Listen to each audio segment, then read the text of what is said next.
విదేశీ అమ్మకాలు తగ్గి స్వదేశీ అమ్మకాలు పెరగాలని ఎమ్మెల్యే ఆదినారాయణ రెడ్డి అన్నారు. జీఎస్టీ తగ్గింపుతో ప్రజలకు మేలు జరుగుతోందని అన్నారు. రాష్ట్రంలో కూటమి, దేశంలో మోదీ ప్రభుత్వం బలంగా ఉండాలని ఆకాంక్షించారు. వైసీపీ మళ్లీ అధికారంలోకి రాకూడదని అన్నారు. ప్రతిపక్షం విషపు నాగులా మారి ప్రభుత్వం మీద విషం చిమ్ముతోందని విమర్శించారు. జగన్ ఎప్పటికైనా బుద్ధి తెచ్చుకోవాలని హితవు పలికారు.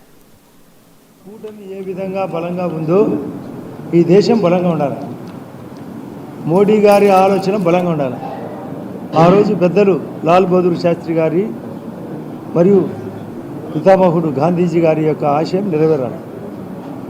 విదేశాల వస్తువులు తగ్గాల, స్వదేశీ వస్తువులు పెరగాలి, కొనాలి, నమ్మాలి. ఇప్పుడే పాకా సత్యనారాయణ గారు బ్రహ్మాండమైన సబ్జెక్ట్ చెప్పినాడు. మన బ్రహ్మోస్ పాకిస్తాన్ యొక్క సైన్యాన్ని అటాక్ చేసడానికి బ్రహ్మాండంగా ఉపయోగపడింది బ్రహ్మోస్. మన వస్తువులు గతంలో కోవాక్సిన్ ఇక్కడే చిత్తూరు జిల్లాకు సంబంధించిన భారత్ బయోటెక్ కంపెనీ వాళ్ళు తయారు చేసినది దాదాపు 133 దేశాలకు కరోనా భయంకరమైన పరిస్థితుల్లో కూడా అది అమ్ముడుపోయింది. ఒక 33 దేశాలకు ఫ్రీగా ఉచితంగా కూడా ఇవ్వడం జరిగింది.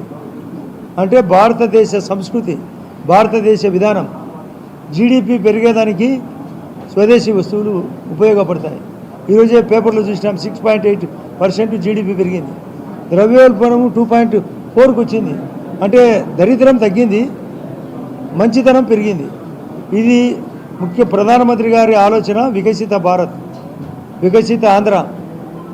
మేమైతే భారతీయ జనతా పార్టీ తరఫున వికసిత కమలం కూడా మా కూటమి బలపడాలి. ఆ దరిద్రుడు జగన్ పార్టీ ఎప్పుడు నామరూపాలు లేకుండా ఉండాలి. మననే మా నడ్డా గారు వైజాగ్లో చెప్పినాడు. నేను ఇంతకుముందే తిరుపతిలో, కాళహస్తిలో చెప్పినాను. ఆ రోజు జగన్ పార్టీ అధికారంలో ఉన్నప్పుడు ఇటువంటి ఫ్రాడ్ పార్టీ, దరిద్రమైన పార్టీ పోవాలని అనుకున్నట్టు మా కూటమి ప్రభావంతో పోయింది. ఇది మరింత బలపడాలి, ఈ దేశం బలపడాలి. ఆంధ్రప్రదేశ్ తిరిగి మొదటి స్థానంలోకి మిగతా రాష్ట్రాల కంటే ముందుండాలి.